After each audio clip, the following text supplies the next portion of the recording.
editorial de nuestra revista.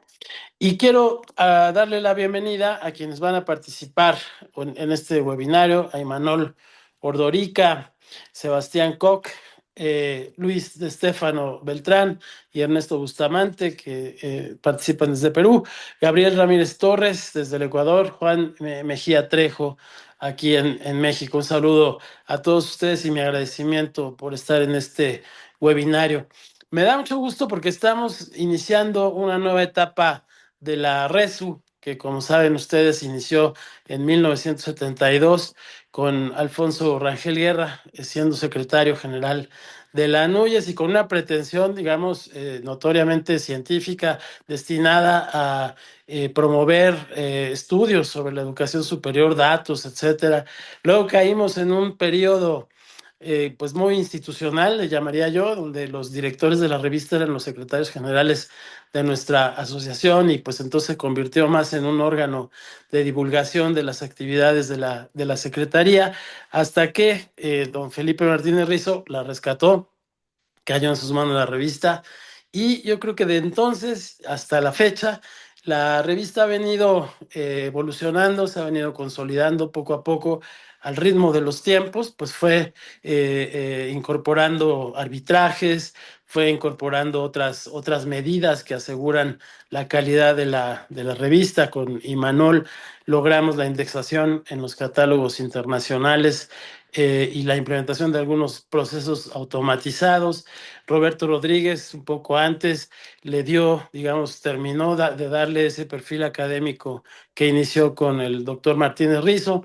Y ahora, en manos de Claudia, pues estamos buscando efectivamente que esta revista ocupe su lugar como la principal revista de la educación superior de este país. Así que bueno, me da muchísimo gusto darles la bienvenida, desearles el mayor de los éxitos en este primer webinario, que seguramente será el primero de muchos más, ¿no, Claudia? Que tú tienes ya pensado en tu plan de trabajo. Sin más, pues le devuelvo la palabra a nuestra anfitriona, a Claudia Díaz, y les deseo que sea una jornada muy provechosa. Pues muchas gracias al secretario general ejecutivo de la NUYES. Como ustedes saben, muchos de nuestros invitados no son de México, pero la NUYES pues ha jugado un papel fundamental en la configuración del sistema de educación superior en México, agrupando pues a las instituciones de educación superior en este país. Y bueno, sin más y para entrar en la materia, pues vamos a entrar con nuestro programa que tenemos preparado para el día de hoy. No sin antes decir pues que la revista de educación superior pues está centrada pues en los problemas estratégicos de la educación superior. También alienta la configuración de una agenda política y los estudios sobre gobernanza, análisis sobre las funciones sustantivas de las universidades, estudios sobre los actores de la educación superior, pero también estudios históricos y filosóficos y sobre los sistemas de educación superior en América Latina y en el mundo. En estos contextos de incertidumbre, donde enfrentamos, por ejemplo, los paper mills o la fabricación de papers a nivel mundial, pues las revistas como esta tienen enormes desafíos, sobre todo ante la incertidumbre. Tenemos que mantener el acceso abierto, pero también prácticas éticas, colegiadas, responsables, transparentes, con procesos editoriales profesionales que nos lleven a los más altos estándares éticos y de alta calidad. Y pues en ese sentido, la dinámica que se ha planteado es una participación de algunos de los autores que están en el primer número del 2026, y al final tendremos un comentario crítico del doctor Felipe Martínez Rizo, a quien agradecemos infinitamente que esté el día de hoy con nosotros. Y bueno, pues empezaremos. En primer lugar, le cederemos la palabra al doctor Sebastián Koch Muñoz. Él es investigador en la Universidad Nacional de La Plata. Y bueno, presentaré el primer comentario sobre su artículo sobre la extensión universitaria en un periodo histórico muy relevante para ese país. Y bueno, pues tendremos muchos elementos para comentar posteriormente. Entonces, la dinámica será hasta 15 minutos para cada uno de los autores. Posteriormente tendríamos los comentarios del doctor Felipe Martínez Rizo y después habría un intercambio de preguntas y comentarios. Entonces le damos la más cordial bienvenida a Sebastián Koch Muñoz de la Universidad Nacional de La Plata de Argentina. Adelante, el micrófono es suyo. Muchas gracias por estar aquí. Hola, buen día a todos y todas. Muchísimas gracias, Claudia, por la invitación. Muchísimas gracias a todo el equipo editorial de la revista. Felicitarlos por su primer webinar. Y nada, no tengo más que palabras de agradecimiento para con ustedes. Claudia, si te parece bien, comparto desde acá, desde mi computadora. Perfecto. Adelante. Vamos, compartir. Muy bien. ¿Se ve ahí? Se ve perfecto. Buenísimo. A ver si puedo hacer. Vámonos. Pasen ¿Se pasan los slides también? Se pasa. Sí. Perfecto, muchísimas gracias, Claudia. Me ha pasado de quedarme hablando solo y se me quedaba congelado en el primer slide. Muchas gracias. Bueno, lo que yo vengo a presentar a continuación es el paper que salió publicado en la revista recientemente. Es un paper sobre, bueno, es un paper de carácter histórico, no es actual, y es sobre la extensión universitaria, el reformismo y el peronismo. En líneas generales el paper se llama así, pero se centra particularmente, o la idea es hacer un relevamiento más preciso en lo posible, más enfocado, de cómo se trabajó o qué sentido tuvo la práctica extensionista a lo largo del periodo del peronismo. Acá yo puse 1948-1955 porque es el momento en el cual se crea la Universidad Obrera Nacional y es el periodo fundacional de la Universidad Obrera Nacional que ha sido objeto de mi tesis de doctorado, ¿sí? Esta institución muy particular que creó el peronismo en la Argentina fue la única universidad que este movimiento político creó en su primer mandato y que adquirió características muy particulares respecto de las demás universidades existentes hasta ese momento en la Argentina y que estaban englobadas dentro de la tradición de la reforma universitaria, eh, surgida en Córdoba en 1918. Bien, como para empezar, el problema que yo planteo en este paper es si la extinción universitaria fue una función marginal durante el primer peronismo. ¿Por qué? Porque la interpretación dominante, la bibliografía, da cuenta de que hay muy poco escrito sobre la extensión universitaria durante la época del peronismo y da a entender de que fue una función prácticamente marginal o inexistente, ¿sí? ¿Por qué? Porque la bibliografía experta da cuenta de que, que en la UBA, sobre todo, esta función adquirió un fuerte impulso luego de la caída del peronismo, especialmente en 1956, cuando se crea el Departamento de Extensión de la UBA, ¿sí? El peronismo en Argentina fue un gobierno, digamos, constitucional que gobernó entre el 46 y el 55, y en el 55 el gobierno sufrió un golpe de Estado, en lo que se denominó este movimiento militar se denominó la Revolución Libertadora. Cualquier cosa igual, después en la tanda de preguntas puedo extenderme acerca de estas cuestiones. Bien, y la hipótesis de trabajo que está en este escrito es que la extensión no desapareció, sino que fue resignificada bajo coordenadas político-estatales, es decir, unas coordenadas distintas a las que el movimiento reformista en Argentina había propuesto. Es decir, pasó de ser una democratización cultural y autónoma, que era lo que era una de las premisas del reformismo en Argentina, a un dispositivo de formación técnica, productivo e identitaria al servicio del Estado peronista.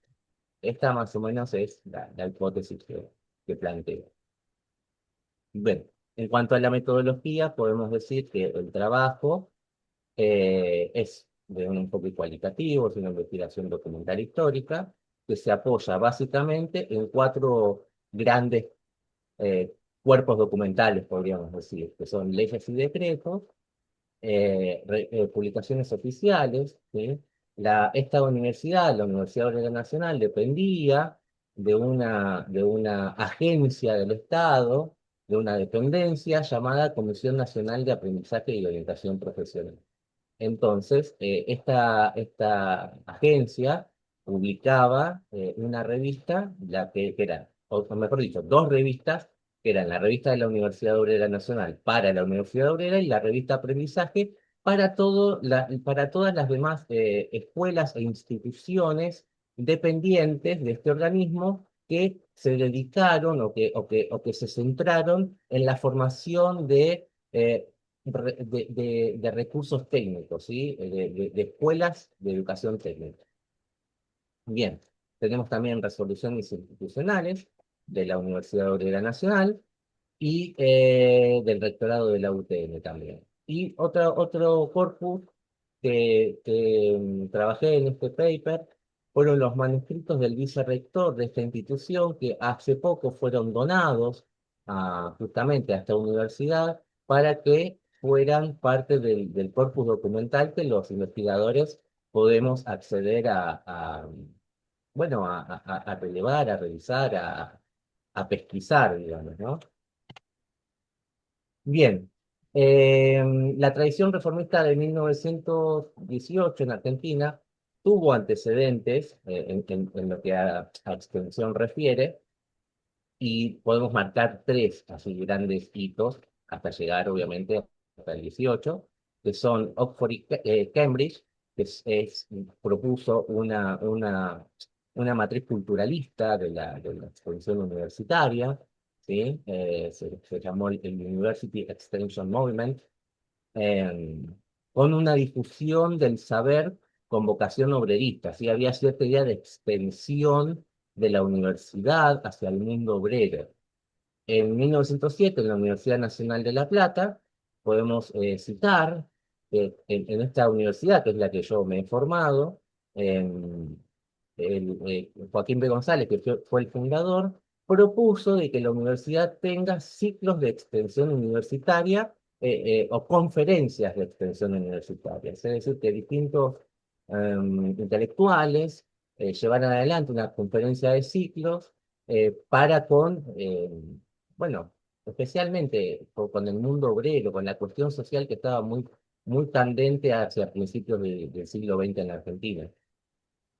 Y bueno, ya después tenemos la reforma universitaria, un movimiento político latinoamericanista mucho más conocido, eh, que para este movimiento la extensión universitaria era considerada una herramienta de democratización cultural y transformación social, ¿sí? Este movimiento político de la universidad propuso la autonomía y el cogobierno de los distintos claustros universitarios, entre ellos los estudiantes.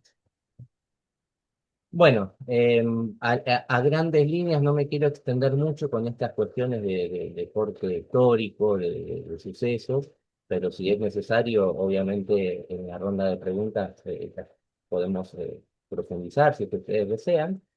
Em, bueno, en Argentina entre 1943 y 1946 hubo un gobierno militar que se llamó la Revolución de Junio, que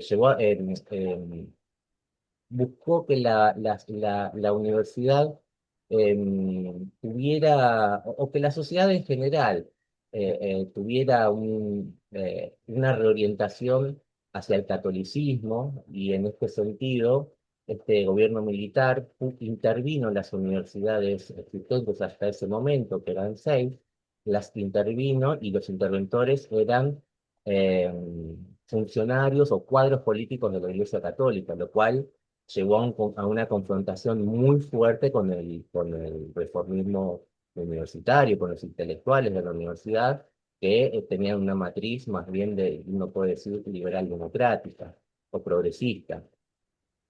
Esto generó un conflicto muy fuerte con este gobierno militar y con el peronismo, que Perón fue una figura política que surge de este movimiento militar, de este gobierno llamado la Revolución de Junio.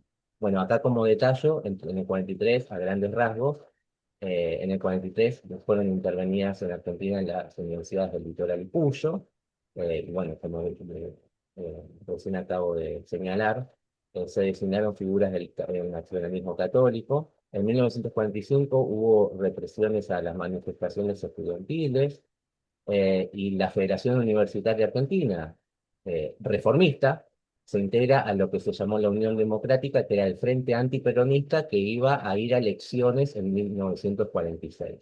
Bueno, como ya se sabe, la historia más conocida, digamos, en 1946 el peronismo, el frente de Perón, que también organizó un frente político en el que también estaba la Iglesia Católica, derrota a la Unión Democrática y cuando Perón asume el poder, en 1946 comienza lo que se denominó en Argentina una purga de docentes e investigadores y que un tercio del plantel docente es expulsado de la universidad o algunos renuncian en solidaridad con aquellos que fueron expulsados. En 1947 el peronismo sanciona la ley 13.031, que da una autonomía restringida a lo técnico docente y busca, entre comillas, eliminar la política de la universidad. El Poder Ejecutivo designa a rectores y profesores titulares. Y en 1948 se crea la Universidad Obrera Nacional, que fue la única universidad, como ya señalé, fundada por el peronismo en este primer periodo de gobierno. Bien, el caso de estudio es centrado, es la Universidad Obrera Nacional, o mejor dicho, cómo funcionó la extensión dentro de la Universidad Obrera Nacional. La lógica pedagógica que tenía esta institución eran carreras de 5 años, todas las ramas de las ingenierías, era lo que ofrecía esta universidad, y la estructura curricular estaba compuesta de 24 horas semanales, eh, cuatro de lunes a viernes y el resto se cruzaban los sábados, y donde se suprimía el contenido humanístico del plan formal. Es decir, el vicerrector señalaba que estos eran conocimientos, entre comillas, colaterales, y que ese saber, de todas formas, decía, ese saber no se iba a descartar, sino que iba a ser desplazado a lo que se conoció como el Instituto de Extensión Cultural y Técnica de la Universidad Obrera Nacional, es decir, una dependencia de la universidad que se iba a encargar de eh, difundir estos conocimientos, de trabajar estos conocimientos que habían sido desplazados de la currícula de la carrera. Bueno, el fundamento normativo de esto era el artículo 37 de la Constitución de 1949, que era la formación moral, intelectual y física del pueblo según la doctrina nacional, entre comillas, peronista. Eh, la Universidad Obrera Nacional fue creada esto no lo aclaré, fue creada en 1948, pero la primera cohorte de estudiantes ingresó recién a la universidad en 1953. Es decir, funcionó bajo la órbita del peronismo en los años 53, 54 y la mitad del 55, que es donde se produce el golpe de Estado a Perón. Bien. El Instituto de Extensión Cultural y Técnica brindaba ciclos de conferencias con figuras del oficialismo, con cuadros políticos del peronismo, organizaba también visitas a establecimientos industriales y laboratorios, organizaba lo que se denominaba los cursos de extensión peronista, eh, también difundió o editó, perdón, los cuadernos del Instituto de Extensión Cultural y Técnica, donde se reproducían los discursos de los cuadros políticos, de los funcionarios que visitaban la universidad. Y otra característica es que los directores de este instituto estaban claramente identificados con la doctrina nacional peronista, es decir, que no podían formar parte de este instituto quienes no fueran o no estuvieran abiertamente identificados con los postulados del peronismo. Ya me queda un poquito tiempo. Bien, voy a acelerar. Los modelos de extensión, así en líneas generales que podemos identificar en esta exposición, digamos, en el paper, son, podríamos decir que un movimiento desde la extensión reformista a la extensión estatal doctrinaria, ¿sí? Para la reforma de 1918, para el movimiento reformista, el sujeto era intelectual, crítico y autónomo. El principio era la autonomía universitaria, el objetivo era la democratización cultural y la relación con el pueblo. Había una idea de difusión cultural y emancipación, de buscar la emancipación del pueblo desde la universidad. Para el peronismo y específicamente para la Universidad Obrera, el técnico estaba integrado al proyecto estatal, hubo una subordinación pragmática al Estado, una formación político-identitaria y hubo una búsqueda de adoctrinamiento y socialización política. Bien, esto era lo acá quería llegar. En el paper hice, traté de armar como un modelo de estos desplazamientos de resignificación de la extensión universitaria, donde en un primer, o uno de los momentos que se puede identificar es el traspaso del intelectual crítico al técnico integrado.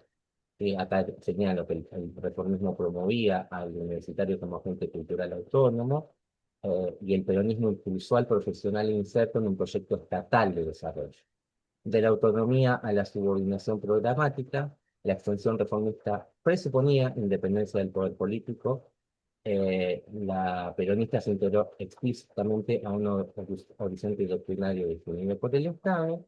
Y el tercer paso, el tercer punto, es de la democratización cultural a la formación político-identitaria.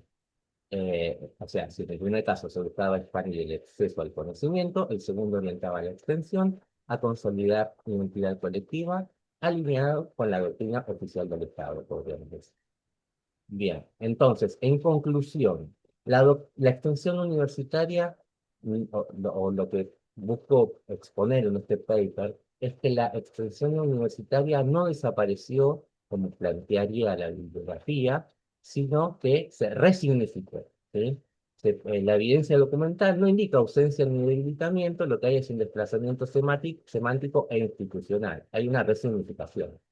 En las universidades tradicionales, es decir, aquellas de puño reformista, la extensión funcionó como un vínculo técnico productivo con el Estado.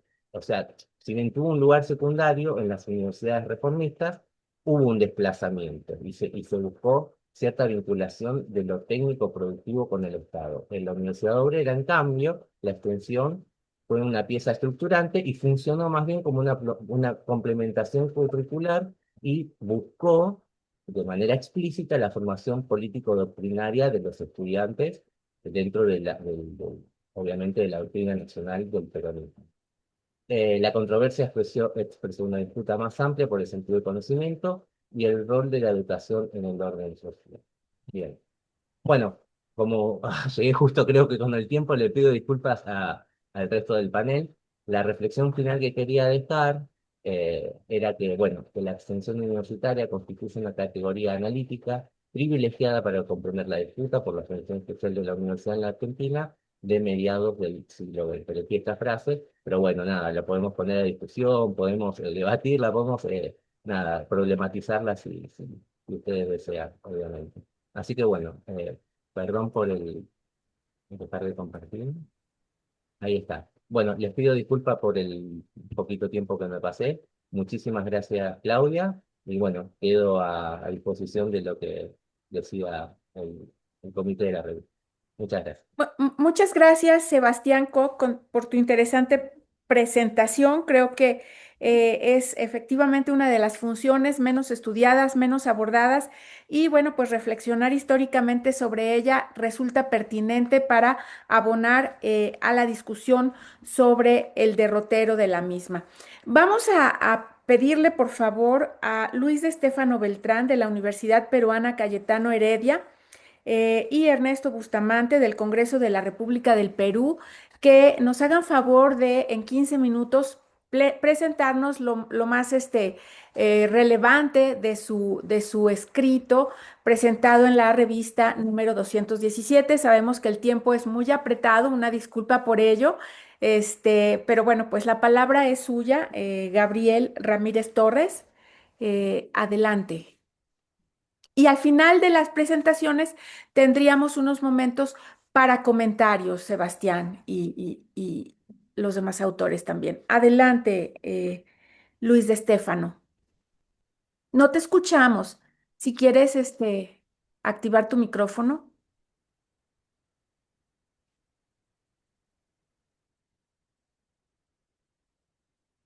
Si nos pueden ayudar a que pueda. Ahora, ¿me escuchan ahora? Ya te escuchamos.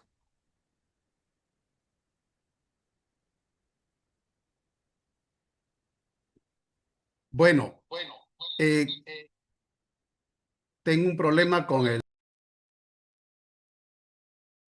Sí, se escucha cierto eco. No sé si tengas dos dispositivos. Es importante apagar uno.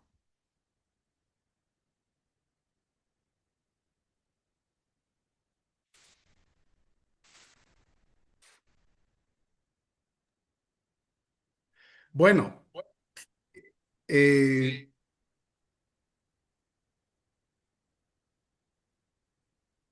perdón, tengo problemas porque estoy conectado con dos aparatos.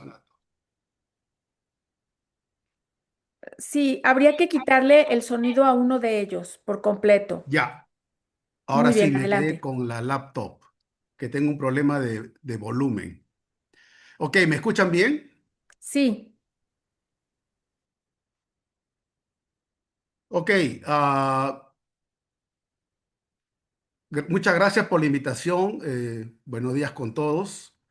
Y este artículo, bueno, fue escrito a cuatro manos con el doctor Ernesto Bustamante.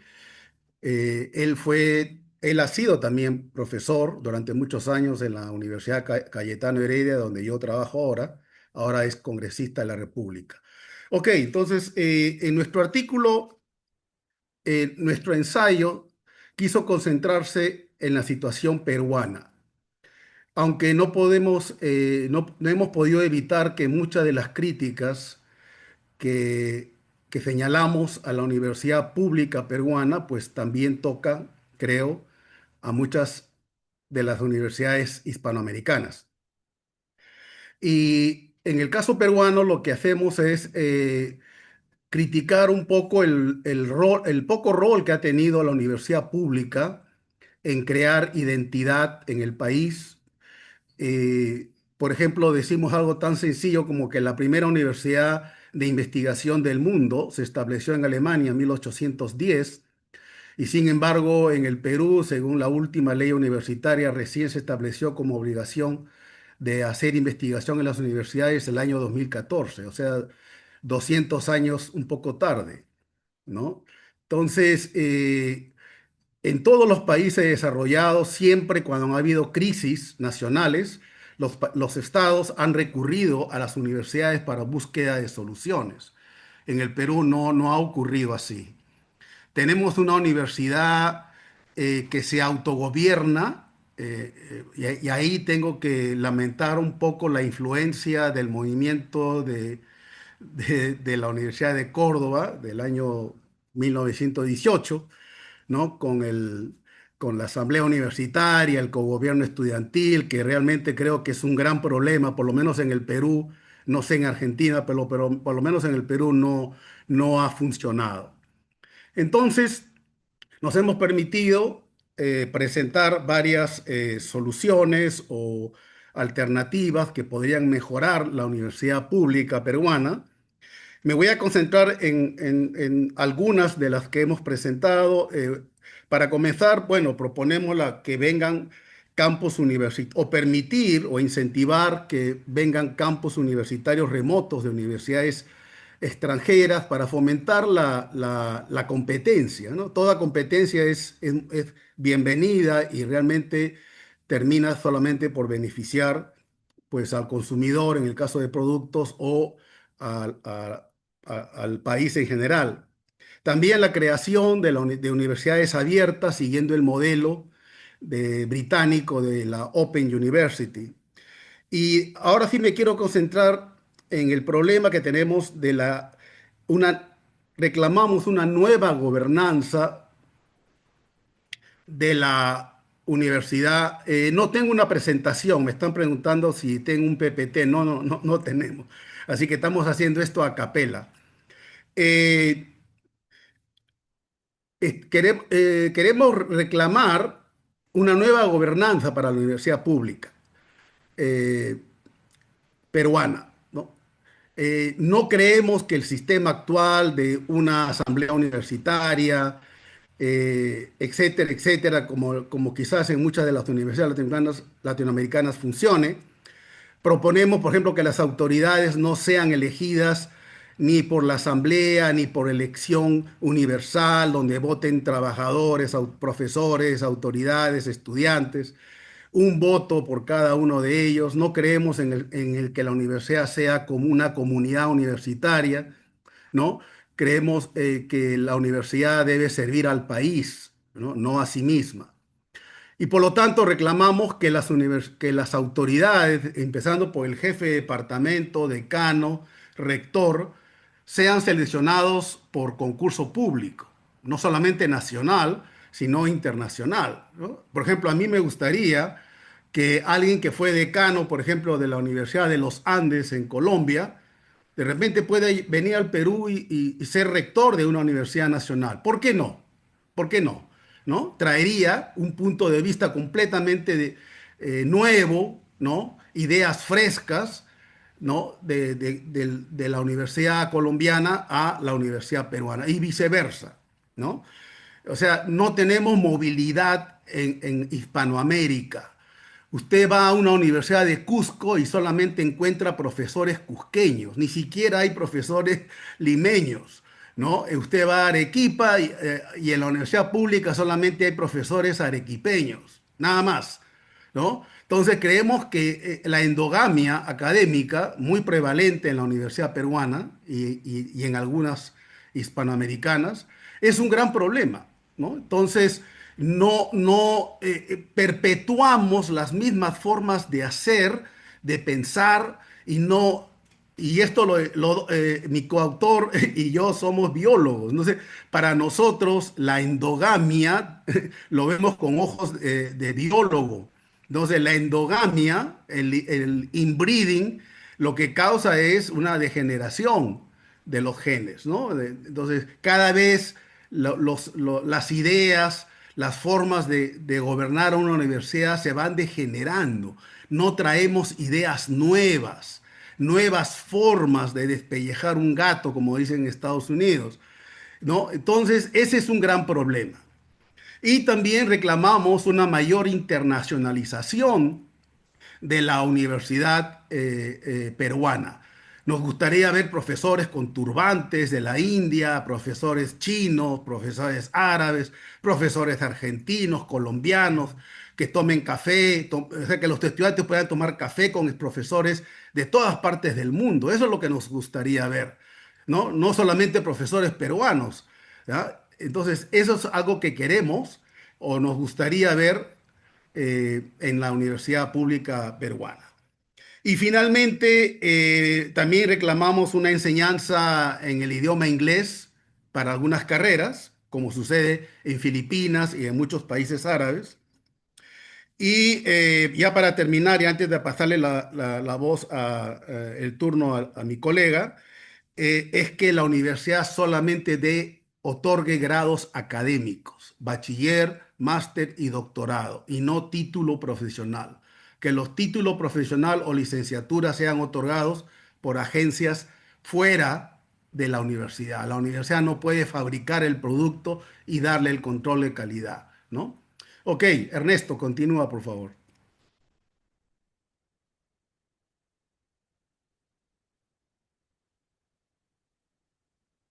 Ernesto,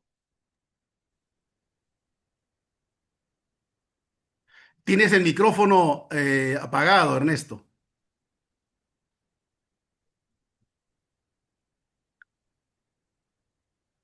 Es que creo que nos han puesto en mute y no podemos activarlos. Por favor, si pueden permitir prender micrófonos. Yo tampoco podía prender mi micrófono.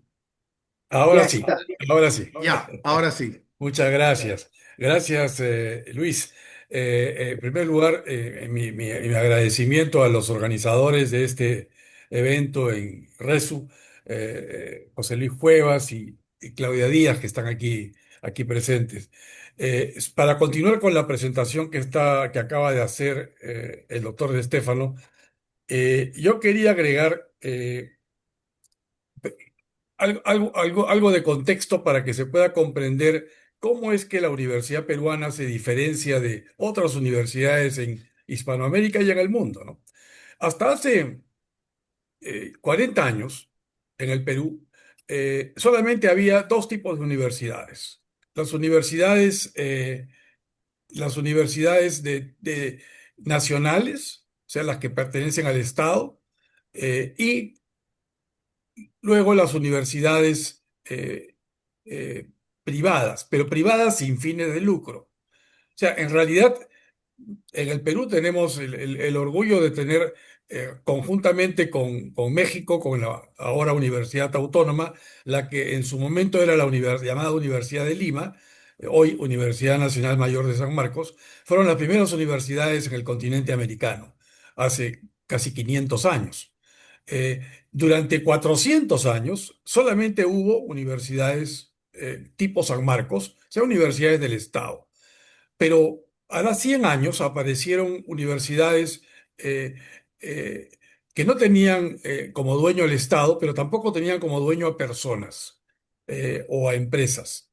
Pero desde hace 40 años ya tenemos universidades que persiguen fines de lucro. Hay un total de 142 universidades licenciadas en Perú, de las cuales solo 50 son nacionales. Y las otras están en las dos categorías, tanto las que persiguen fines de lucro como las que no. Y las gobernanzas de estas universidades son distintas. Por ejemplo, lo que mencionaba Luis en el sentido de lo que nosotros consideramos que es nefasto, la gobernanza universitaria con el tercio estudiantil y con la asamblea universitaria, originadas por el tema de la Universidad de Córdoba hace más de 100 años. En realidad esto solamente se aplica en el Perú para las universidades nacionales. Las universidades privadas con fines de lucro tienen una estructura cuasi empresarial, mientras que las universidades que no tienen fines de lucro, pero son privadas, como la Universidad Católica, la Universidad Cayetano Heredia y otras, sí tienen una estructura, hay veces híbrida, con asamblea universitaria, y hay veces más parecida a las universidades empresariales. ¿Por qué menciono esto? Porque eh, ha habido una tendencia en particular en los últimos 5 años para crear universidades nuevas. Mencioné que había 142 universidades licenciadas en Perú, pero en los últimos 5 años se han creado aproximadamente, bueno, no tengo el número exacto a la mano, pero estamos hablando de que hoy exceden las 100 universidades adicionales que se han creado por lo menos en el papel, con la llamada comisión organizadora, que tiene una especie de semirrector, un semisecretario general, o sea, tiene funcionarios pagados.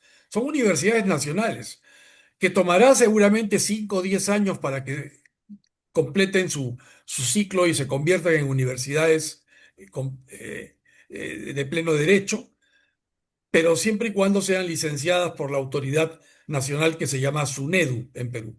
Yo dudo que muchas de estas universidades logren ser licenciadas, pero sin embargo se pone el énfasis en la cantidad y no en la calidad. No hay siquiera profesores calificados para las universidades que hoy tenemos. ¿Qué vamos a tener para 100 universidades adicionales? Y las universidades se crean con facultades universitarias de lo más sofisticadas, ¿no? No solamente las clásicas como medicina, derecho, sino ya estamos hablando de inteligencia artificial, tecnología de la información, sin pensar que realmente eso quizá no es lo que necesita el país y tampoco pensando en lo que es la capacidad real de los estudiantes y de los profesores. Eh, Tenemos además el problema fundamental de que la cantidad de estudiantes con los años va a ir disminuyendo. Perú demográficamente se va a achicar. El último censo ha arrojado que la población casi no está creciendo. No tenemos una tasa de natalidad femenina, o sea, por parte de la mujer que exceda 1,8. O sea, eso significa que no hay capacidad para sostener la población. En la medida en que la población actual, la población mayor vaya muriendo y la población nueva vaya ingresando al sistema universitario, en 20 años va a haber cada vez menos demanda de universidades. No se entiende entonces cómo es que 100 universidades nuevas pueden arreglar el problema. El tema está en la gobernanza, el tema está en ordenarnos, el tema está en crear una estructura de organización universitaria muchísimo más eficaz. Y de eso se trata nuestro artículo. Proveemos una serie de soluciones que no son todas las que podemos dar, son todas las que hemos podido escribir en un corto espacio de papel, pero sin embargo pensamos que ayudarían a que la universidad del futuro en el Perú tenga una circunstancia mucho más beneficiosa para los verdaderos usuarios, que somos todos los peruanos, somos todos en realidad los seres humanos que nos beneficiamos de que haya universidades que cumplan con su misión. Y a eso apunta nuestro artículo, ¿no? Hacemos una comparación de la realidad de la universidad peruana con otras de Hispanoamérica y del resto del mundo, y hacemos énfasis en cómo es que se podría organizar mejor estas universidades para que funcionen en el Perú de hoy y del futuro. Muchas gracias. Muchas gracias, Ernesto Bustamante, y Luis de Estéfano Beltrán, por presentarnos el caso de Perú. Efectivamente, la gobernanza y los mecanismos de elección, además de la calidad de nuestras universidades, pues es uno de los principales retos que tenemos, además de la movilidad, como bien lo señalan, ¿no? Porque generamos prácticas endogámicas en donde vamos haciendo el mundo más pequeño de alguna manera, ¿no? Vamos a tener espacio para comentar todas estas cuestiones al finalizar las presentaciones de los autores. Daría la palabra ahora a Gabriel Ramírez Torres de la Universidad Católica Andrés Bello. Gabriel, ¿nos quieres compartir tu presentación, por favor? ¿Qué país? Buenas tardes, Claudia. Un gusto con todos los presentes. Muchas gracias. Estoy, a ver si, ahora sí se ve. Sí, déjame compartir la pantalla. Gabriel presentará, pues, como representante de varios autores. Este es un artículo multiautor y bueno, en este caso hemos querido tener una mesa donde pudiéramos presentar experiencias de diversos países, para conocernos, colaborar más como comunidad y sobre todo, pues, atender a la integración de redes en América Latina. Adelante, Gabriel. Ya vemos tu presentación. Tienes 15 minutos también. Muchas gracias, Claudia. Sí, buenas tardes. Efectivamente, esto es un trabajo realizado entre distintos autores. Estamos personas de Ecuador, de Venezuela y de Colombia. En el caso mío, estoy en Venezuela, no en Ecuador. Estuve en Ecuador muchos años, pero ahora mismo estoy en Ecuador. Una pregunta, ¿sí se me escucha bien? Porque yo me escucho con un eco. ¿Se escucha bien? Perfecto, gracias, Claudia. Muy bien, gracias, Claudia. Bien, entonces, gracias por la invitación a este webinar. Es un placer compartir con ustedes este espacio para desglosar una investigación que trabajamos, este grupo de investigadores, titulada Eficiencia de las Universidades Públicas Ecuatorianas, un análisis paramétrico y no paramétrico en tres fases. Para abrir el diálogo, debemos reconocer que en las últimas décadas la educación superior en el mundo ha vivido una transformación radical. Hemos migrado de una perspectiva puramente cualitativa a lo rigurosamente cuantitativo. El financiamiento universitario no se escapa de esto, ya no se discute únicamente de que si se ha dedicado o destinado muchos recursos, pocos recursos. Hay una pregunta central para los reguladores, los entes reguladores y para la sociedad, que es: ¿qué tan eficientes son las instituciones gestionando cada dólar público que reciben las instituciones? La literatura académica y económica a nivel internacional nos demuestra que variables como el presupuesto impactan de forma directa en las decisiones en la matrícula y en los servicios estudiantiles. Sin embargo, evaluar esta relación no es sencilla. Mientras que algunos modelos tradicionales asumen que el presupuesto es un recurso de entrada simplemente, o un input que se puede considerar, esta investigación adopta una postura, o tratamos de desarrollar o ir un poco más, compartir con los autores modernos sobre evaluar los resultados directos e input de una gestión eficiente, con un enfoque para examinar científicamente la realidad del sistema ecuatoriano. Sí se nota, sí se ve el cambio de la. Sí. Sí, perfecto. Sí. Bien, gracias. Para entender el estudio, primero debemos considerar un poco esta línea temporal. Partimos del año 2015 al 2020, donde tenemos algunas instituciones claves que forman parte del ecosistema ecuatoriano en materia de educación superior. Uno es el CACES. ¿Perdón? Ok, entonces el CACES y la CENESID. El CEACES fue creado en el año 2012. El CEACES es el Consejo de Evaluación, Acreditación y Aseguramiento de la Calidad de la Educación Superior. Ahora se llama CASE, que es simplemente el Consejo de Aseguramiento de la Educación Superior. Este instituto o esta institución que fue creada en el año 2012, ha fungido como un brazo técnico encargado de evaluar y acreditar y asegurar los estándares de las universidades, de la calidad de las universidades en el Ecuador.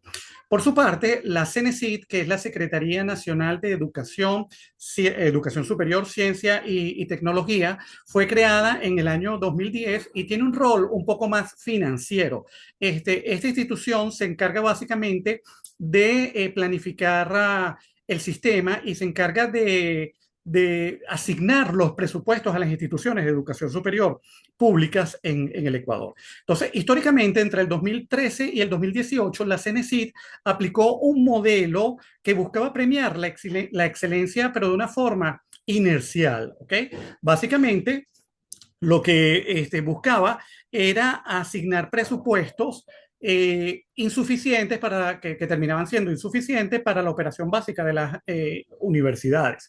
Esto provocó un cambio de paradigma en el año 2019, cuando se implementó una fórmula polinómica, una manera, una forma de calcular la asignación de los recursos de una forma obligatoria, y que estaba básicamente considerando elementos como la calidad, la eficiencia, la justicia, la equidad y la pertinencia. ¿Okay? Sabiendo un poco este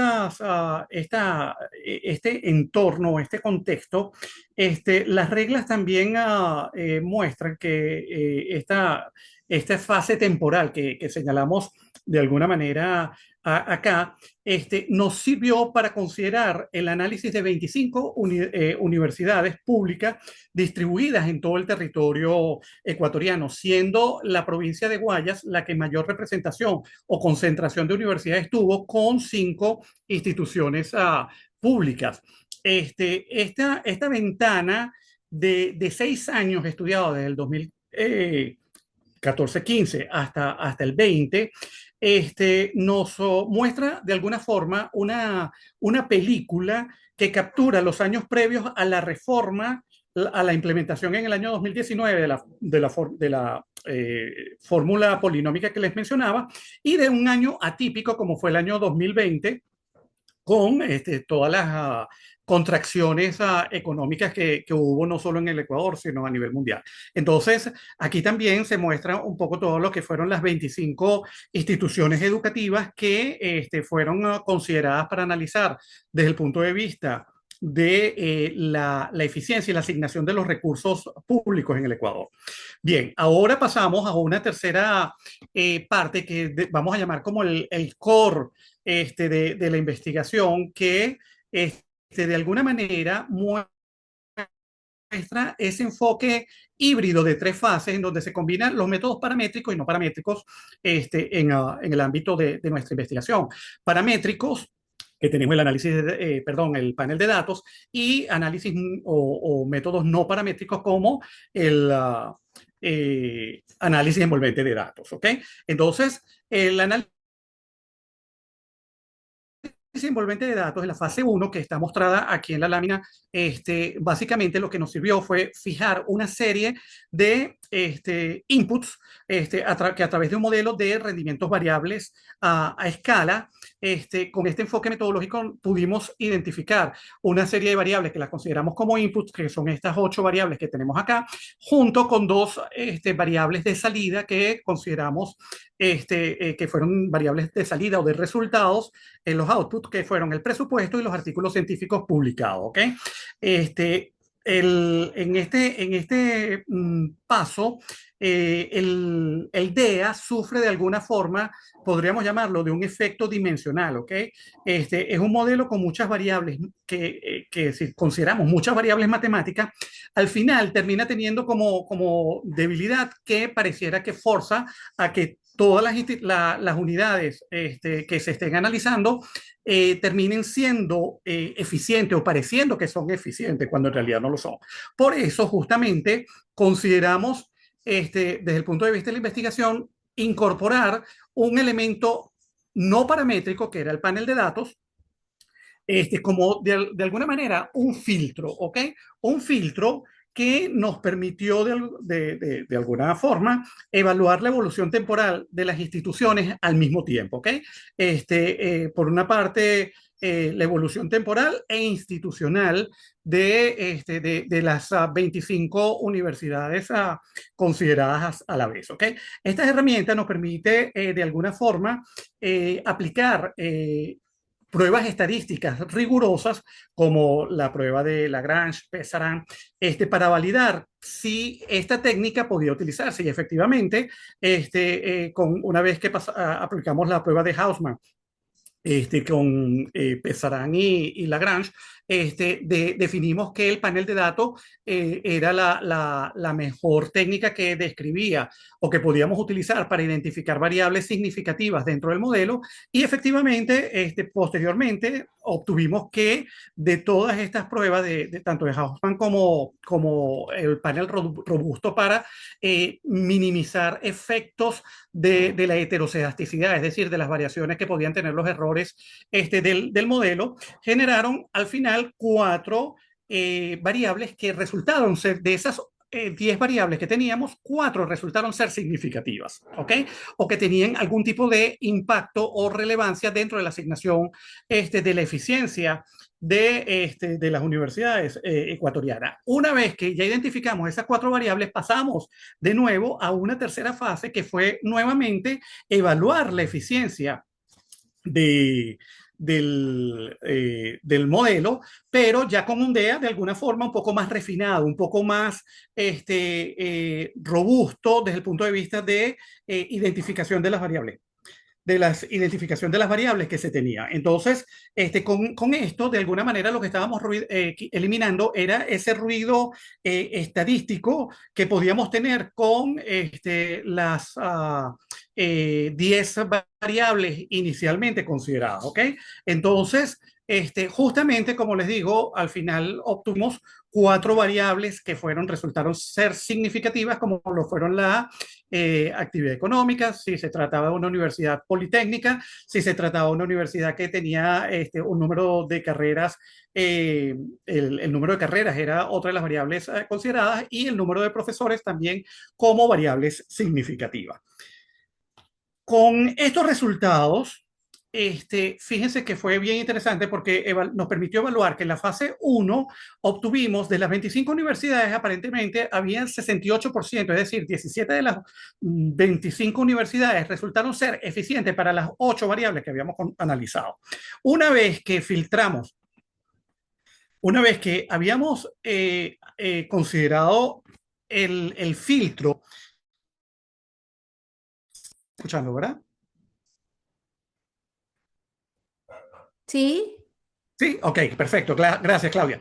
Una vez que pasamos el filtro, identificamos las 4 variables que eran las significativas, volvimos a evaluar, como les dije antes, el análisis envolvente de datos, y solo 7 universidades nos resultaron ser eficientes para esas variables que eran significativas dentro del ámbito de la asignación de recursos en el Ecuador. Y esas 7 universidades representan apenas el 28% de los recursos. ¿Ok? Entonces, en este caso, tenemos que, si nos hubiéramos quedado inicialmente con los resultados tradicionales de lo que se aplica el método DEA, en la primera fase, la conclusión hubiera sido de que teníamos 17 de 25 universidades técnicamente eficientes, es decir, para un bloque de 8 inputs y 2 outputs, ¿ok? Bajo esa mirada, de alguna forma superficial, el sistema parecía estar operando de una forma bastante eficiente, pero sin embargo, el filtro paramétrico que utilizamos en la segunda fase permitió identificar cuáles eran las variables que efectivamente tenían relevancia, impacto significativo sobre la asignación de los recursos. Y en la tercera fase utilizamos el espejismo, podríamos llamarlo de esa manera, el espejismo de la eficiencia se desmoronó a que el número de universidades solo nos llevó a un 28% de eficiencia del total de las que habíamos analizado. ¿Okay? Entonces, eso significa que entre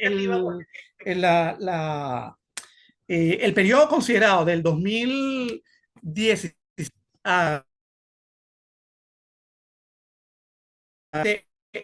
fases, nos terminó que las instituciones arrojan unos márgenes de mejora que pueden ser optimizados con la asignación de los recursos para justificar e igualar de alguna manera los presupuestos que son destinados a las instituciones públicas en el Ecuador.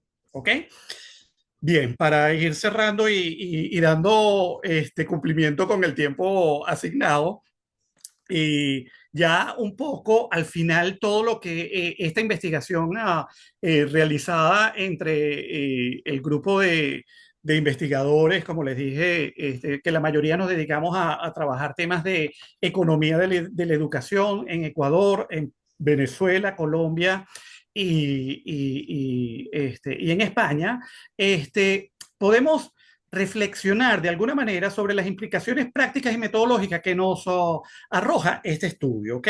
Por una parte, todos los aspectos metodológicos con ese aporte de la combinación del DEA que nos mide la eficiencia a través de un modelo no paramétrico con el panel de datos, que es un método paramétrico que de alguna forma se convierte en un validador científico que dota a su vez, en este caso, a ese componente no paramétrico del análisis envolvente de datos en un rigor técnico mucho más relevante y con mucho más peso. En un segundo lugar, podríamos hablar también de todo lo que implica la sostenibilidad, ¿ok? Que de alguna forma los datos demuestran ciertas variables críticas en el tamaño del cuerpo docente y la producción de artículos científicos y que ese hecho de que solo 28 universidades hayan sido eficientes nos alerta a que muchas de las instituciones están incrementando costos operativos. Entonces, por allí debemos tratar de analizar y de verificar todos los aspectos vinculados con la sostenibilidad de los presupuestos asignados a las instituciones públicas. Bien, y por última parte, señalado con los temas de gobernanza, de cara a la política pública, este estudio es un llamado de atención a los organismos como la CENESID, el CASES de hoy día, para implementar una fórmula polinómica, pero con una asignación de recursos que considere de alguna manera cuáles son las variables relevantes en la asignación de recursos, que sean más significativas. Y de hecha forma,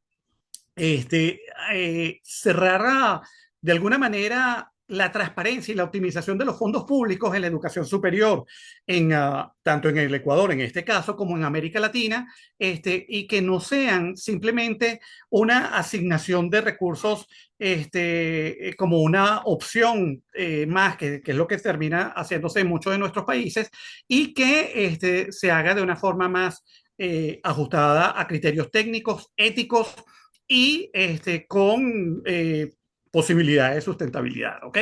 Bueno, quedo abierto a sus comentarios y muchas gracias por su atención. Gracias, Muchas Claudia. gracias, a Gabriel Ramírez Torres en representación de los autores de este artículo, donde pues nos presenta una evaluación interesante de las universidades ecuatorianas.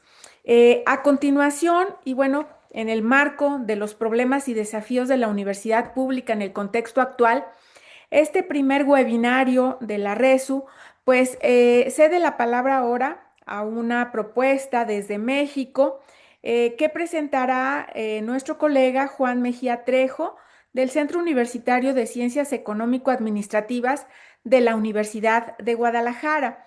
Este artículo pues se centra en uno de los temas, digamos, no solo más polémicos de la actualidad, sino que están ganando cada vez más una intensidad, tanto por los beneficios, pero también por las posibles fragilidades que pueda generar en el sistema educativo a nivel superior.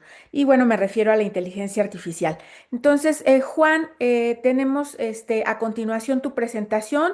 Si quieres compartir pantalla, ahora la palabra es tuya. Muchas Muchas gracias gracias. también a Gabriel.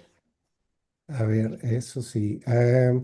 ¿Se verá mi presentación? A ver, vamos a ver. ¿Sí la vemos? Ajá, está en modo. Ah, sí, ya. A ver aquí. Ahora sí. Sí, ya se ve, ¿verdad? Perfecto. Ajá. Adelante. Muchas gracias. Pues antes que nada agradecer la invitación. Me siento muy distinguido por ser el primer webinar de Anuyes y su revista. Agradezco la distinción y también pues reconozco el trabajo de los colegas que estuvimos publicados en esta edición de la revista en la 217. Y bueno, pues voy a iniciar la charla. Se trata de la propuesta de un modelo que le llamamos aquí integrado de adopción de la inteligencia artificial en la educación superior. Le pusimos ahí un nombre en inglés, como podrán observar, y los que lo hicimos, pues somos básicamente profesores investigadores de la Universidad Panamericana y de la Universidad de Guadalajara aquí en México. Bueno, pues el contexto es un contexto que seguramente todos ya hemos tratado de identificar, un contexto global donde la IA pues está entrando en diferentes campos, particularmente en la educación superior, y hay una gran pues inquietud de detectar eventualmente cómo los estudiantes están percibiendo esta herramienta hay mucha información e incluso hasta desinformación acerca de esta herramienta y pues lo que se pudo hacer, porque este estudio se hizo en 2024, pues fue de lo que se tomó como contexto, pues en ese entonces los líderes como Estados Unidos y países europeos como Finlandia, pues ya lo tienen muy enfocado en sus áreas de educación. Y sin embargo en México, pues seguramente al igual que en el resto de Latinoamérica, todavía tenemos ese punto de quiebre los profesores de decir cómo se usa, qué debe de usarse, cómo debe de aplicarse, el estudiante cómo lo entiende, el profesor cómo lo entiende también. Y por lo tanto, aquí viene una propuesta de que no nada más la adopción de la IA es una versión tecnológica, sino que debe ser algo más allá y es integral. Para esto, el problema que identificamos básicamente son enfoques fragmentados. Particularmente para el caso de México, pues hay una falta de contexto. También hay una evidencia limitada de los trabajos. Hay muy pocos estudios empíricos. Bueno, para el 2024 que hicimos todo esto, había muy pocos estudios y por lo tanto ausencia de modelos integradores que pudieran partir del contexto, en este caso nacional, pero potencialmente incluso ver su posibilidad en otros países. Estamos hablando de que el problema o el vacío fue aquí encontrar cómo las principales variables que identificamos, que es el conocimiento de la IA, la motivación, la confianza, la preparación que tiene el estudiante le puede motivar o le puede empujar, mejor dicho, a una intención franca del uso de la inteligencia artificial. O sea, nos basamos en conocimiento, motivación, confianza y esto a su vez cómo genera preparación para que el estudiante pueda decidir si es una herramienta útil o no para él. Em, pues para esto el objetivo fue precisamente analizar esas variables que nosotros identificamos en un pool de estudiantes de casi 800 aquí en la zona occidente de México, con la finalidad de generar una evidencia contextualizada que permitiera diseñar estrategias de intervención y eventualmente esto pudiera servir para políticas públicas que se puedan implementar en nuestro país. La metodología, pues aquí la trato de hacer visualizar, no sé, ahí está. Estamos hablando de un modelo que es un estudio exploratorio. Construimos este modelo de variables de conocimiento, motivación, confianza, preparación e intención del uso de la inteligencia artificial, en este caso generativa. Se define un instrumento que pues constó de 15 ítems. La verdad fue muy sencillo, pero sí consideramos que era muy necesario, al menos como primera vuelta, de saber cómo se encuentra este estatus de conocimiento entre los estudiantes. Se hizo entre 749 estudiantes y se analizó con un método cuantitativo de PLS-SEM de última generación. Entonces, el propósito es ver las relaciones subyacentes que existen entre estas cinco variables. Se aplicó también, de hecho, un panel Delphi para poder determinar previamente estas variables entre, pues, estudiantes, entre profesores, entre conocedores y expertos de la inteligencia artificial. Eh, ay, yo creo que ya se... ah, a ver, tengo aquí un problemita de que no me... Ahí está. ¿Cuáles fueron los resultados? Bueno, pues son resultados 100% cuantitativos, donde nos llamó la atención que se hacen 6 hipótesis, la cual una de ellas que es a mayor conocimiento, mayor preparación, pues la rechazamos. O sea, no, nosotros creíamos que ese tipo ¿cómo se llama?, de variable podría funcionar, pero la verdad no, ni siquiera fue significativa, tuvo un efecto muy pequeño. Y lo que sí nos llamó la atención fue una variable que es esta de ¿cómo se llama?, la de mayor preparación. Ay, nos dio como más peso. Entonces, ¿qué fueron los hallazgos que encontramos? Bueno, pues encontramos que Básicamente hay dos grupos, uno teórico y uno práctico. El teórico es que observamos que por el peso que nos dieron las variables, el conocimiento por sí solo no asegura una preparación para usar la IA entre los estudiantes. La motivación impulsa significativamente la adopción progresiva de la IA, así como que la preparación es el predictor más fuerte del uso efectivo de la IA. Y esto, pues, a nivel práctico, nos empieza a dar señales de que no basta enseñar conceptos, se requiere de una práctica aplicada y de acompañamiento, que esto, pues, muchas veces se ha hablado y retomado en la academia de ser más constructivos. Aquí, pues, nuevamente se hace ese énfasis de aplicarse a proyectos que el estudiante pueda identificar para poder utilizar mejor estas tecnologías. Por lo tanto, deben de diseñarse experiencias motivadoras con utilidad académica visible, o sea, proyectos integradores, y por lo tanto, pues la propuesta de muchas, de lo que pues carecemos en mucho de la infraestructura actual de la escuela pública, de infraestructura, o sea, de laboratorios, pilotos, soporte institucional que pudiera facilitar las prácticas profesionales. La originalidad, pues, de este estudio es que lo hicimos en México, tiene una perspectiva de formación con los estudiantes, integra básicamente, pues, esta parte del conocimiento, la motivación, confianza del estudiante para que se pueda preparar y pueda motivarse a utilizar la IA, que para este entonces, pues, estaba así como muy reticente entre los estudiantes y por lo tanto, pues se hace con un rigor metodológico al utilizar al PLSSEM para validar empíricamente este modelo. Entonces, esto puede aportar al país, pues, generación de evidencia para orientar decisiones institucionales, es decir, no es solamente dar conceptos que, pues, esto quizás está de ese año a la actualidad, en el gobierno de México, pues se ha dado mucho esta situación de preparar a la población con conceptos, pero ya desde 2024 nosotros estamos viendo que no basta con esto de los conceptos, se requiere hacer talleres, se requiere tener más práctica del conocimiento al respecto. Y por lo tanto, pues las conclusiones son los factores que están aquí interrelacionados, que seguramente van a cambiar con el tiempo, porque esta tecnología pues está de forma, vamos a decir, explosiva, crece de manera exponencial. Todos los días estamos viendo nuevas inteligencias artificiales.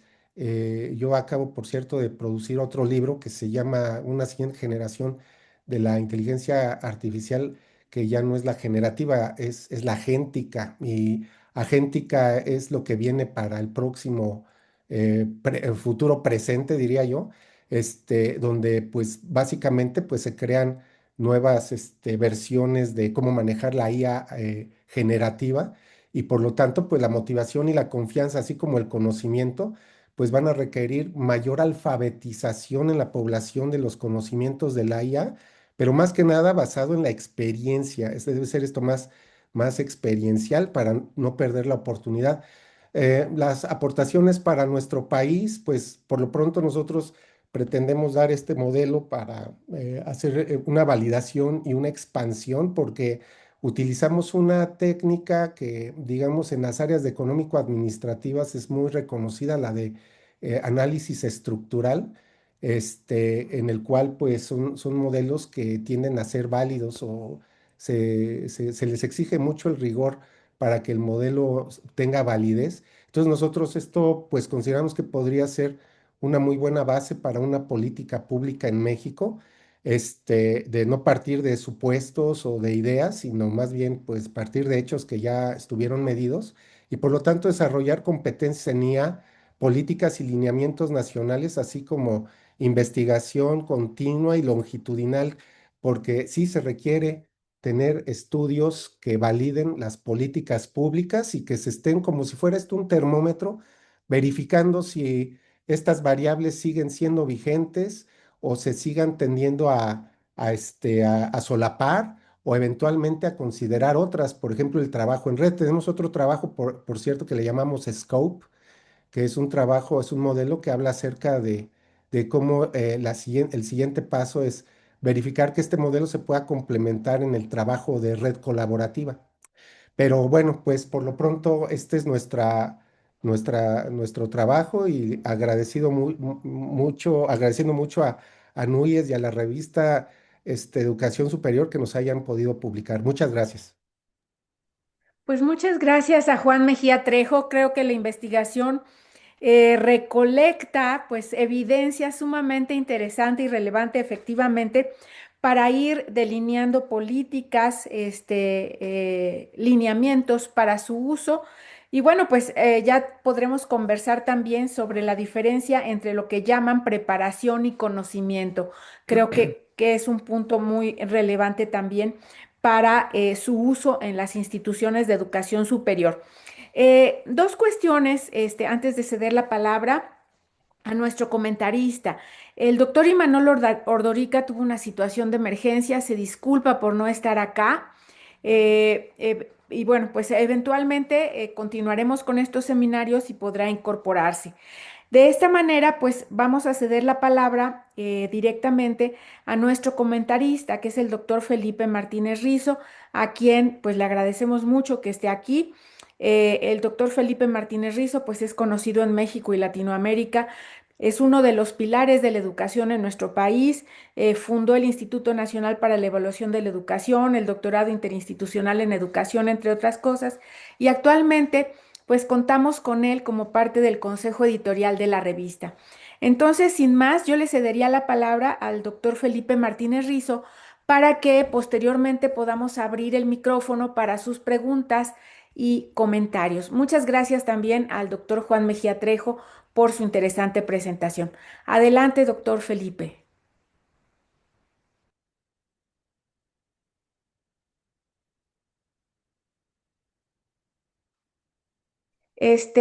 No, si podemos abrir el micrófono para Felipe Martínez Rizo, por favor.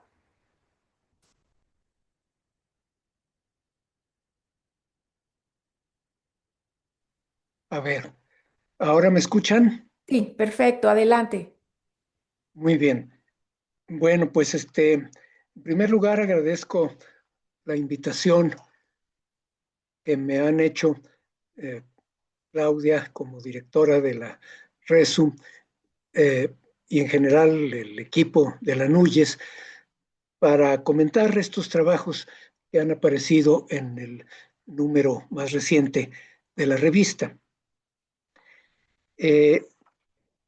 Quiero comenzar diciendo que me parece que el momento que estamos viviendo actualmente en México y creo que en todo el mundo, con diferencias obviamente en cada lugar,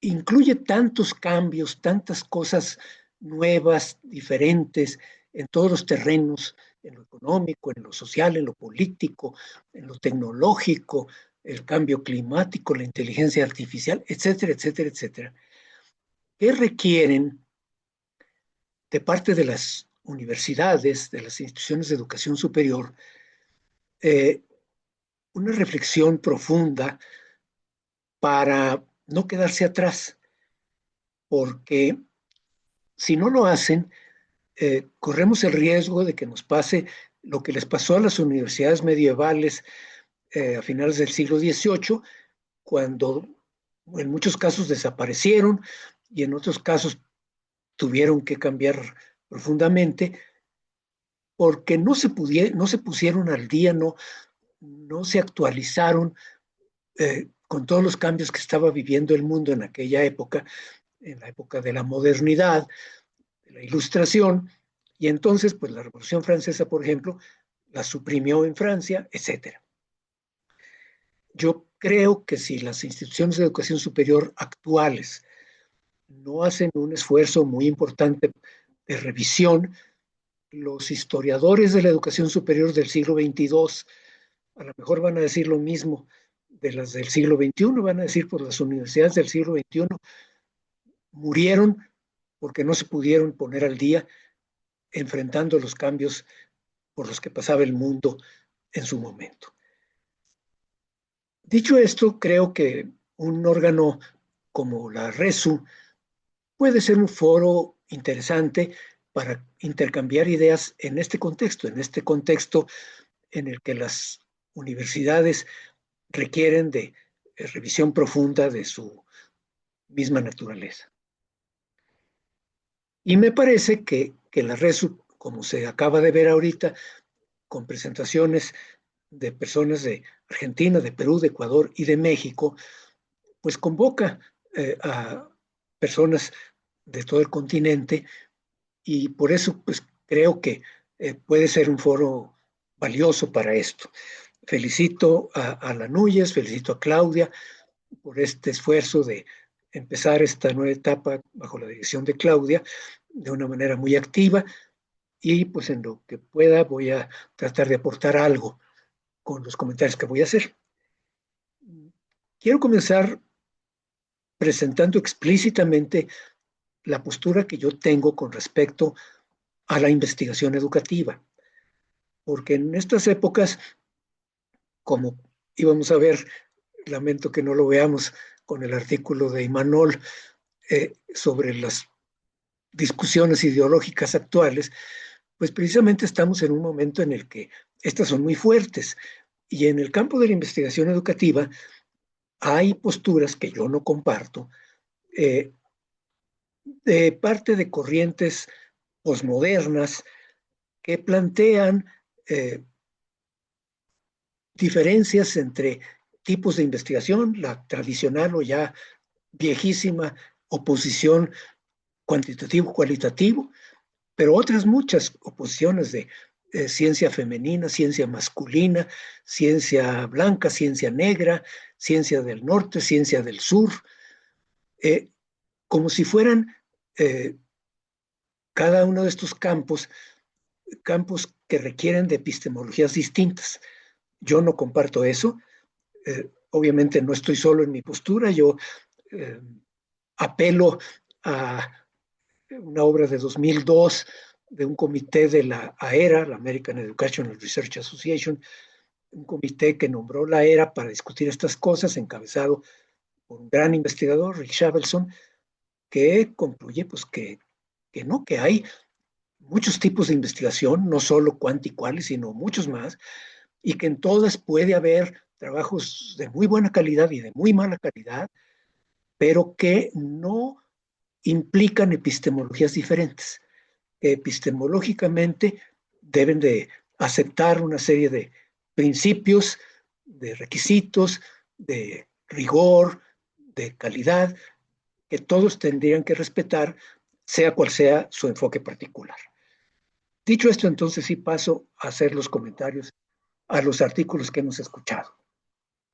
Con respecto al primero, el de nuestro colega Koch Muñoz y colaboradores de Argentina, yo creo que es un buen texto que plantea una cosa interesante, que es el papel importante que podría tener la manera en que se concibe la extensión universitaria para entender el papel de las universidades en la sociedad.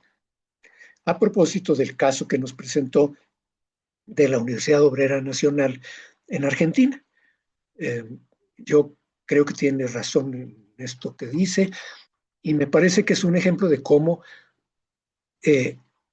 revisar el pasado puede tener lecciones valiosas para el presente.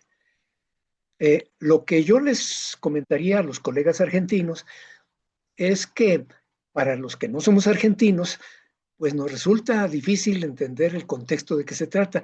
La presentación que nos acaba de hacer hace un rato complementó mucho cosas que no tiene en el artículo y que me harían falta que estuvieran allí, porque para muchos, pues el contexto de Argentina cuando el movimiento de Córdoba en 1918, pues es completamente ajeno. ¿Y qué pasó en 1943? En el artículo dice, pues una cosa muy importante, pues ¿qué pasó tan importante? Yo no tengo ni idea. Y luego ya llegó Perón, y luego salió Perón, etc.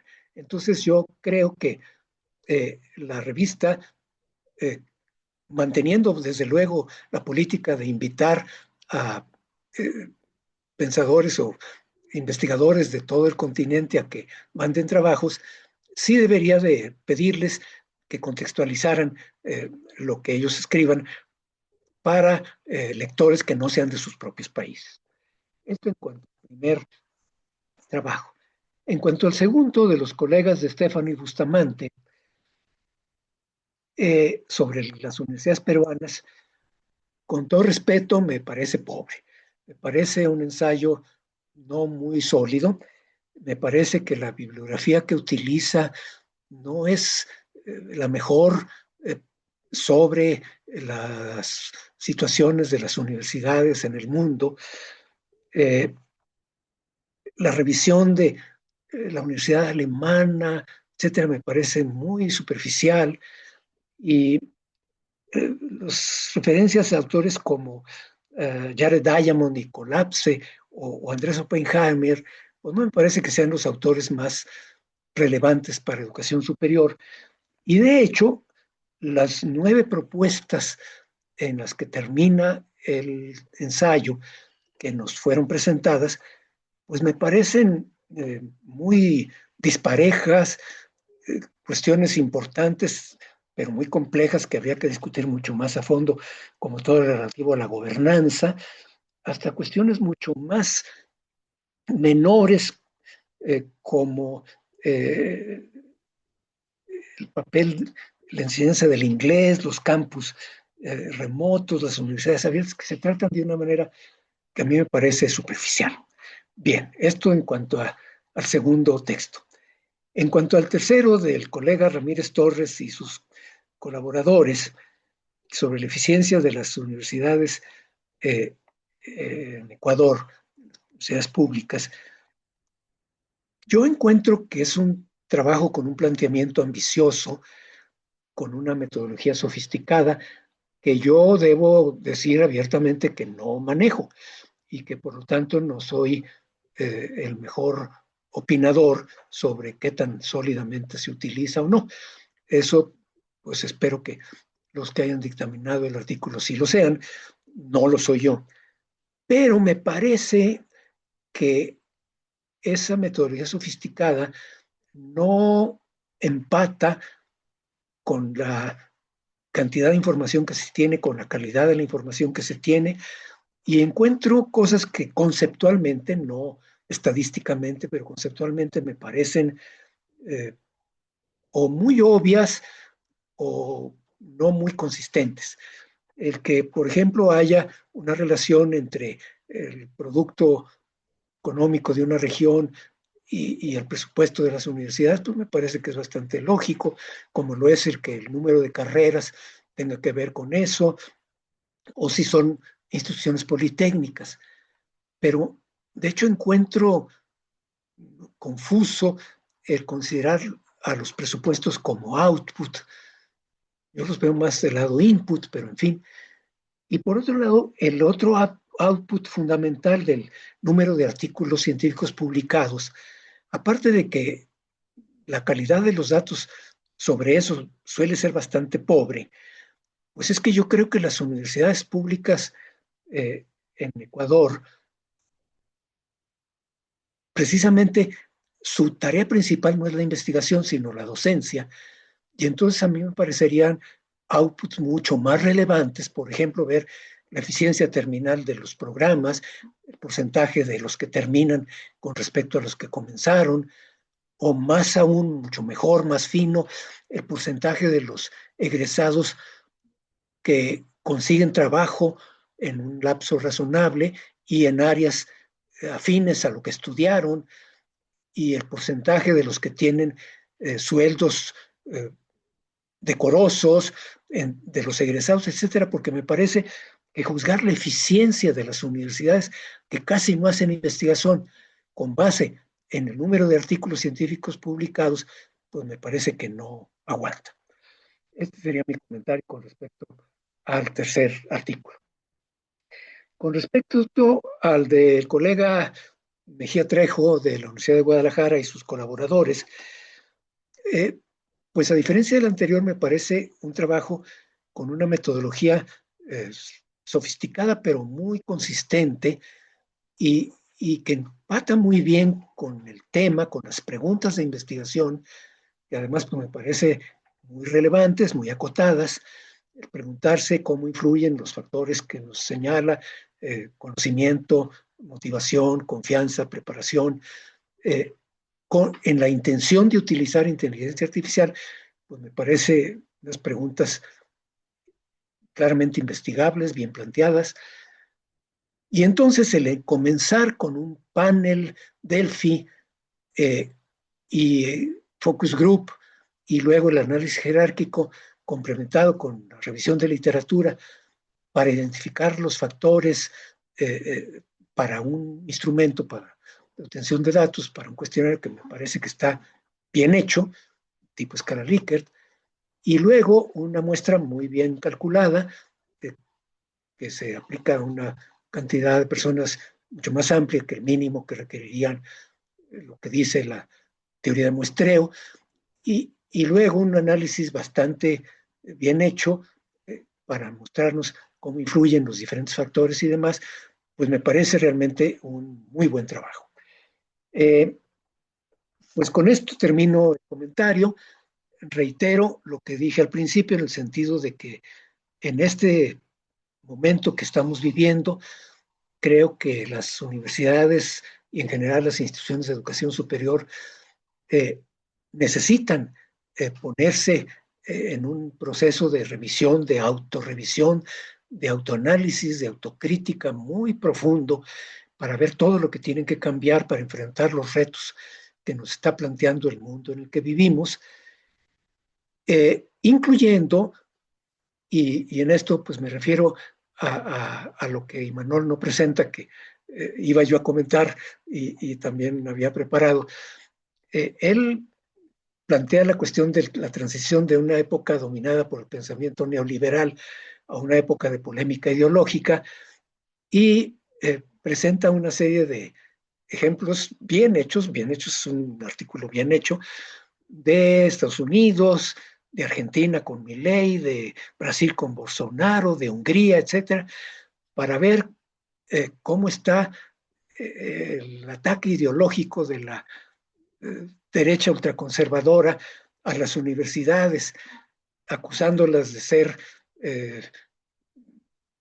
nidos del comunismo.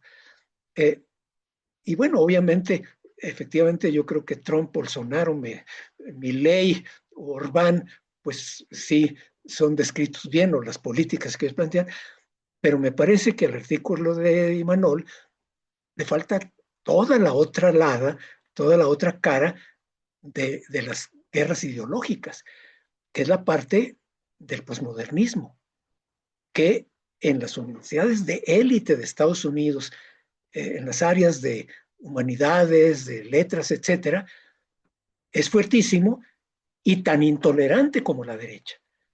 Y no lo digo yo, lo dicen personajes de gran calidad, empezando, por ejemplo, con uno tan poco sospechoso de conservadurismo como es Chomsky. O sea, un ambiente asfixiante de intolerancia, de censura al que piense distinto, de desinvitación a conferencistas que no comparten sus ideas, etcétera. Entonces, efectivamente, las guerras culturales, que están muy fuertes, pues tienen las dos caras, el extremismo de la derecha y el extremismo de la izquierda, que coinciden en ser radicales y en el ambiente de polarización tan lamentable que vivimos. Con eso termino, Claudia. Muchas gracias por haberme invitado y lo que pueda colaborar, pues a tus órdenes. Pues muy agradecidos nosotros, con el doctor Felipe Martínez Rizo y sus comentarios. Y bueno, yo no dejaría de subrayar que los espacios académicos siempre son útiles para construir, para mirar críticamente y pues apoyar a los individuos, a los grupos y a las instituciones a verse de mejor manera y a aprender sobre lo que ha hecho, ¿no? En ese sentido, pues no dejamos pasar la oportunidad para, obviamente, también consolidar nuestras capacidades en la investigación educativa, por supuesto, pero sobre todo en mirar también a nuestras instituciones desde visiones, digamos, donde abonan las miradas desde distintos países, desde diferentes funciones en la educación superior, pero también desde diferentes investigaciones. Me sirvo leer rápidamente, estamos ya con el tiempo recortado. Si tienen algún otro comentario, por favor, háganoslo saber. Pero Judith Rodríguez hace una pregunta al doctor Juan Mejía Trejo, si quiere responder, por favor. Señala que algunas instituciones de educación superior han emitido lineamientos para el uso de la inteligencia artificial y pregunta si considera que cada universidad, cada institución educativa debe generar sus propios lineamientos o sería más conveniente homologar el uso de la IA en la educación superior. Este es uno de los desafíos que tenemos actualmente y sobre el que tendremos que estar trabajando de manera continua. No sé si Juan Mejía Trejo está en condiciones de brindarnos un comentario al respecto. Sí, sí, cómo no, muchas gracias por la pregunta. Pues sí, ciertamente como esto es una tecnología emergente, pues está siempre, la tecnología siempre está delante de las normatividades.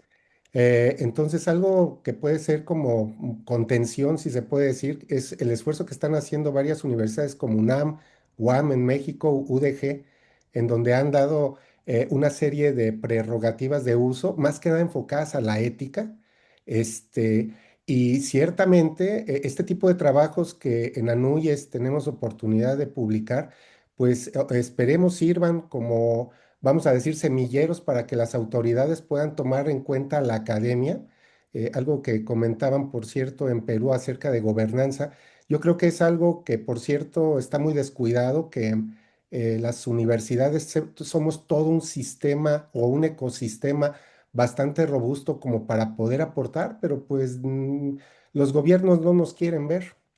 Sin embargo, nosotros tenemos que prevalecer haciendo este tipo de propuestas con documentos que prueban, en este caso de forma empírica, las necesidades y que no sean meras ocurrencias, porque tampoco los gobiernos pueden estar gastando a diestra y siniestra en ocurrencias de dar mayores, mayor difusión de la IA si no tenemos, por ejemplo, la experiencia o está acompañada de una aplicación. Entonces, en resumen, sí, las universidades están haciendo su parte y solamente les toca a los gobiernos querer ver a la academia, que lamentablemente no nos ven.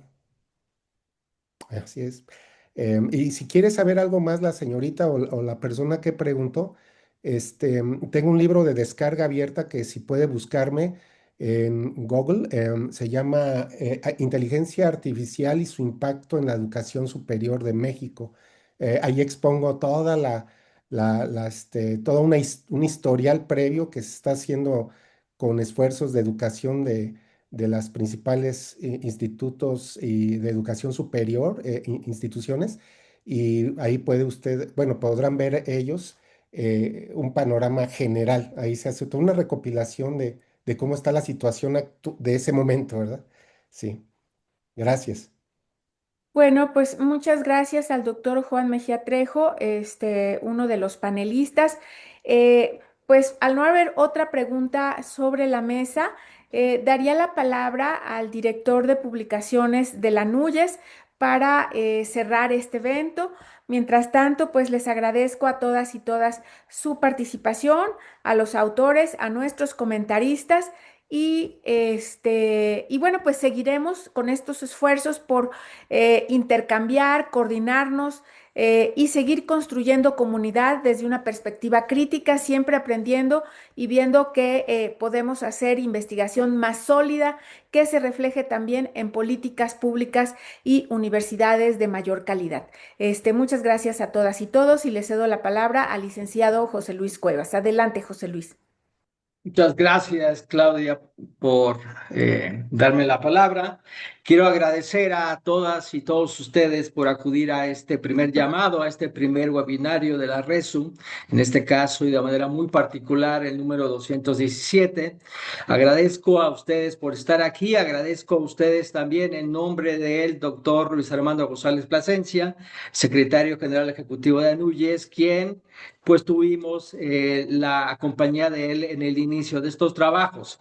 Les dejo un saludo a todas y todos ustedes, dado que su agenda estaba ocupada con otra actividad a posteriori del inicio de esta sesión. No obstante, yo en nombre de él agradezco a todos ustedes que hayan estado en esta sesión y ciertamente pues agradezco por supuesto a Claudia Díaz, nueva directora de la revista Educación Superior, a nuestros articulistas y por supuesto también a Felipe Martínez Rizo por sus comentarios finales. Y bueno, en su momento les estaré convocando a través de las redes sociales o a través del correo electrónico para que acudan, digamos, a una segunda sesión de un webinario de la revista Educación Superior. Muchas gracias a todas y todos ustedes. Que tengan muy buena tarde. Hasta pronto. Muchas gracias a todos, colegas. Gracias, Felipe. Nos veremos Gracias, pronto. Claudia. Hasta Gracias. luego.